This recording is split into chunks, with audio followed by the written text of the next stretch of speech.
Hello, everyone. Home Office is going to go enforcement action, very reversed action, to raid, enforcement, curtailment of visa, cancellation of visa, those who came in work permit, not a genuine with not a genuine sponsor, or the student who are actually not a genuine student.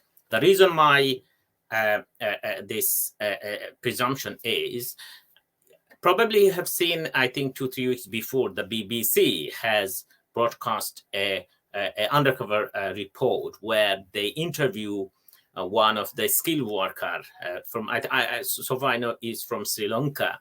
And she said, according to her statement, that she paid around £18,000 to an agency, and agency arranged her work permit.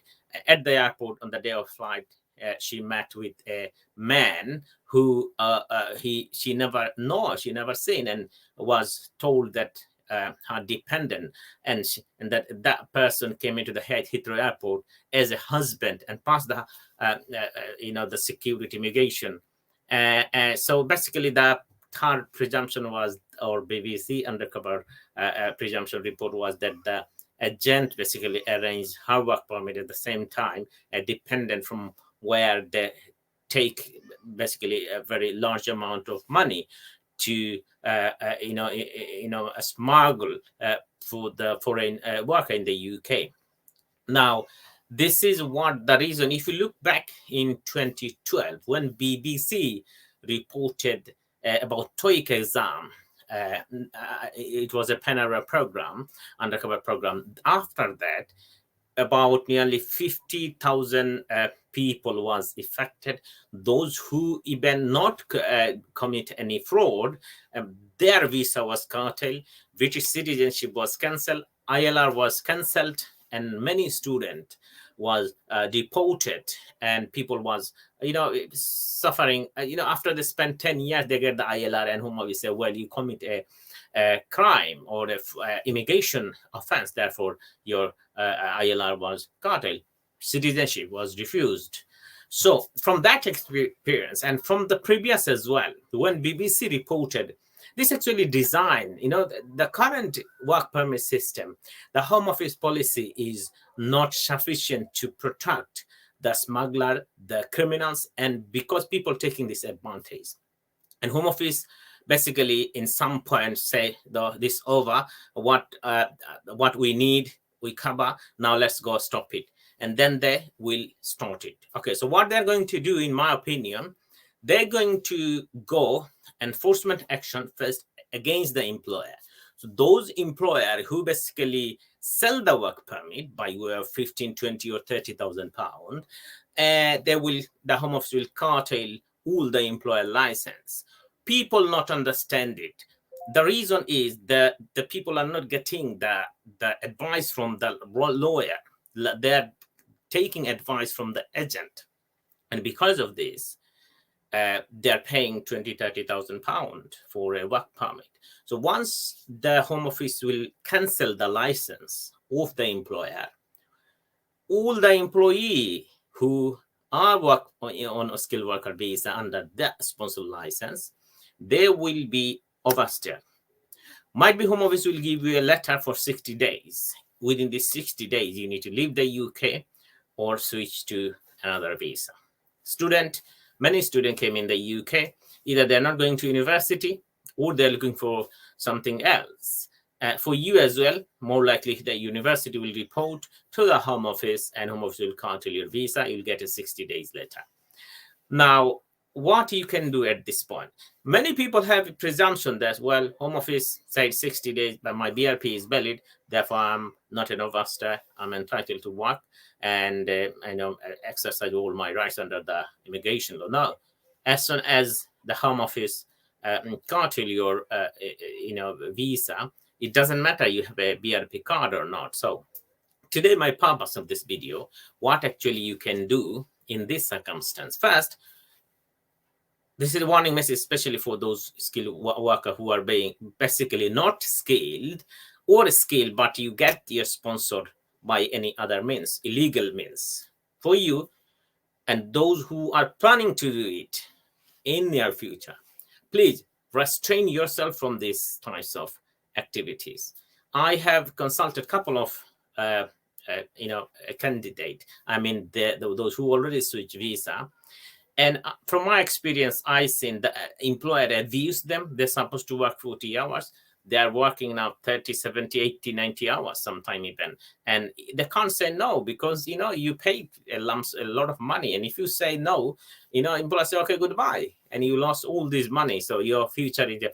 So those who still want to choose this route to go skilled worker visa by paying a 20,000 or 15,000 pound, please don't do it. Very soon, crackdown will start. All the employer will go. You'll not find them when the company will sponsor license cancel. You will not find even a company. They will move, take the money, and go and live in Dubai.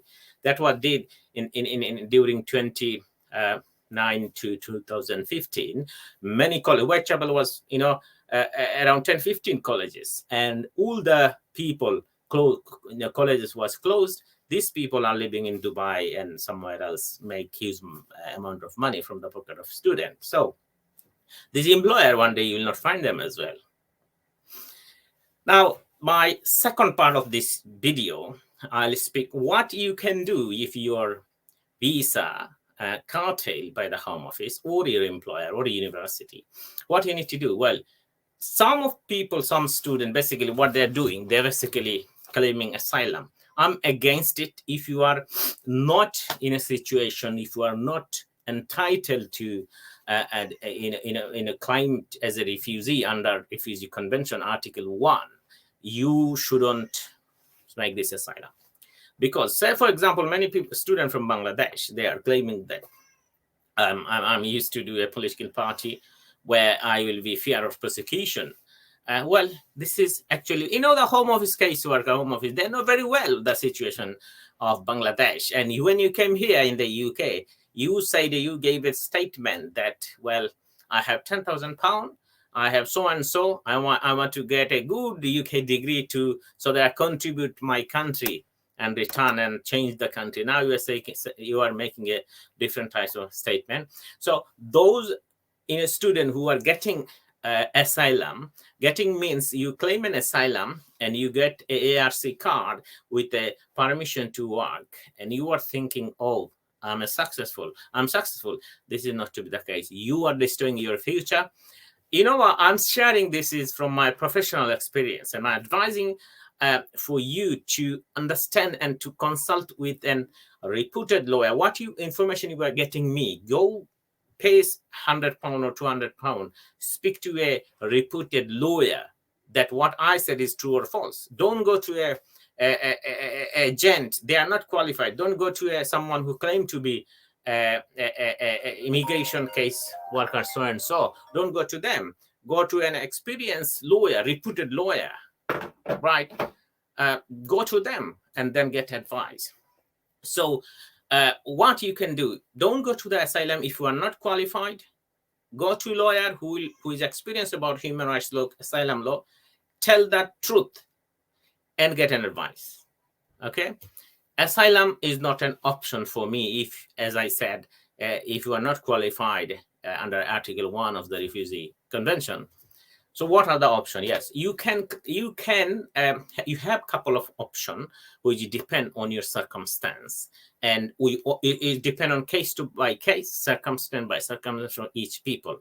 We can't give any general advice. They do this, make a claim, human rights claim, make a asylum, or make something different, or make a claim under European Convention or compassionate circumstance, or medical grounds, or grounds where it's not cover any other situation, or on private and family life.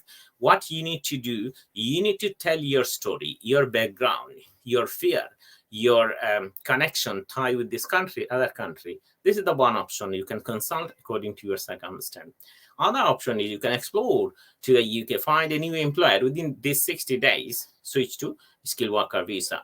Other option is you can if you have a spouse if you get married in the UK, if you find which is suitable for you, for your life, a genuine substring relationship, if you form and you get married, you can switch to spouse visa. So there are various options to switch if your visa curtailed, cancellation, student visa or work permit or skill visa, you can choose switch to any other types of visa, which will be depend on your personal circumstance. So this is a big influence. So speak to a lawyer, do a consultation with a reputed lawyer who know about human rights law, who know about immigration, who know about asylum law, refugee convention, international law, European convention and human rights, the case law, I mean, the decision of the Supreme Court, the decision of the European Court of Justice, as European Court of Human Rights. So who is experienced and familiar with these types of law, have a chat with him,